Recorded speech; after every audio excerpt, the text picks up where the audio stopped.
வாழ்வோம் வாழ்விப்போம். இது இறைவாக்கு. இறைவனிடமிருந்து தன் அடியார்களுக்கு வழங்க பெறும் அருளமுதம். ஒன்றாம் அருளமுதம். வாசம் வாக்கு ஒன்று. நான் உங்கள் மத்தியில் வாசம் செய்கிறேன். அன்பு கண்களை கொண்டு என்னை தரிசியுங்கள். ஆரவாரத்தை அப்புறப்படுத்தினால் மட்டுமே நீங்கள் அமைதியை ஸ்பர்சிக்க முடியும்.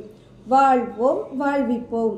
இறைவன் ஞானவெளி மெய்பிரான் ஞான சித்தர் அருளிய கால் தடம் நூலிலிருந்து தலைப்பு திருமூலர்.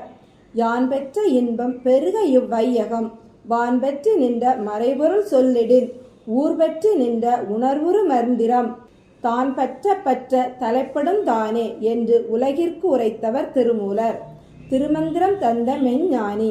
வாழ்ந்த காலத்தில் தன்னை வளப்படுத்தியும் பலப்படுத்தியும் கொண்டு வாழ்வோர்க்கு நலம் விளைவித்தார், வாழ்வித்தார். ஆம், வாழ்வோம் வாழ்விப்போம் என்ற வாக்கை வாழ்வித்து காட்டியவர். தன் குருவிடம் பெற்ற தீட்சை பயனால் தன்னை உணரும் யோகம் பெற்றார். அட்டமா சித்தை அடைந்தவர். அடங்கி விடவில்லை, அறிந்ததை ஆருயிரும் பெரும் பொருட்டு அறிவித்தார். கற்றார் கடைதேறும் வண்ணம் ஞானமிட்டார். காலத்தை வென்றார். இன்னும் ஞானத்தில் அருவத்தில் உலாவரும் அப்பெருமானை அவர் கால் தடத்தை தெரிந்து கொள்வது ஞான பயிற்சியாளர்களுக்கு மிக மிக முக்கியம். தன்னையே இத்தரணிக்கு தாரை வார்த்தவர் என்றே இவரை சொல்லலாம். ஒரு முறை காட்டு வழி பயணித்துக் கொண்டிருந்த போது மாடுகள் கூட்டமாக நின்று அழுததை கண்டார். அந்த கத்தலில் இருந்த சோகத்தை செவி கேட்டதும் மனம் வாடியது. மாடுகள் பக்கம் போய் பார்த்தார். இறந்த உடலை மோர்ந்து பார்த்தும் கத்துவதும் சுற்றி சுற்றி வந்து மோய்த்து கொண்டு இருந்த பசுக்களை பார்த்ததும் புரிந்து கொண்டார். மாட்டை ஓட்டி வந்தவன் இறந்ததால் பசுக்கள் ஊர் திரும்பாமல் கண்ணீர் வடித்து அலற அவனை எழுப்ப முனைகின்றன. அவன் எங்கே விழிப்பான், இவை எங்கே திரும்பும்? பரிதாபப்பட்டு உடனே உதவ முன் வந்தார். தன்னிடமிருந்த ஆற்றலை பிரயோகித்தார். தன் உடம்பை புதர் ஓரமாக மறைத்து வைத்துவிட்டு இறந்து கிடந்தவனின் உடலை தன் உயிரோடு இணைத்தார். கூடுவிட்டு கூடுபாயும் வித்தையை பயன்படுத்தினார். மாடுகள் சந்தோஷத்தில் குரல் மாற்றி கத்தின. குதூகூலமாக மலை விட்டு இறங்க எத்தனித்தன. இவரும் அந்த மாடுகள் கூட்டத்தை பின்தொடர்ந்தார். ஊர் எல்லையில் பொழுது சாய்ந்தும் வீடு திரும்பாத புருஷனையும் மாடுகளையும் எதிர்பார்த்து நின்றவள் மாடு கூட்டம் உடன் தன் புருஷனும் வருவதைக் கண்டு ஓடி சென்று அணைக்க முற்பட்டாள். அவள் கண்கள் கலங்கி இருந்தன. புருஷனோ அவள் தொட்டு அணைக்க முடியாதவாறு விலகினார்.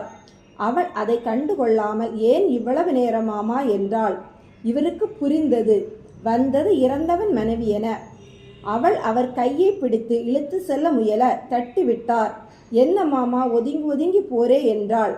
இவர் தான் அவள் புருஷன் இல்லை என்று நடந்ததையெல்லாம் விலாவாரியாக கூறினார். அவள் நம்பவில்லை.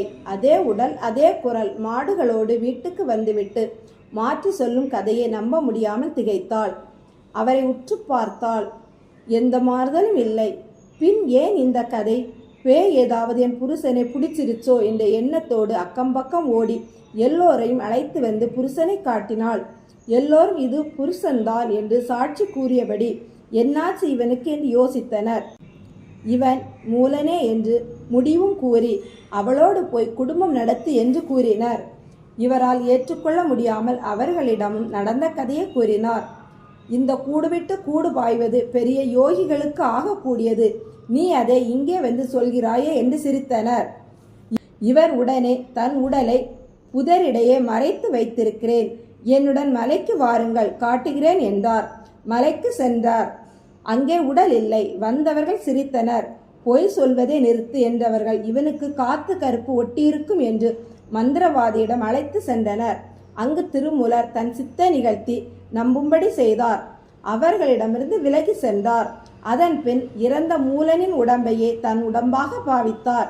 அது முதல் மூல நாமத்திலேயே வாழ்ந்தார்.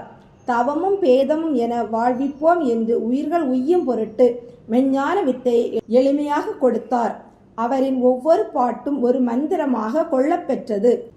ஞானவெளிக்கு படிக்கட்டுகள் அமைத்ததில் இவரும் ஒருவர். வாழ்வோம் வாழ்விப்போம்.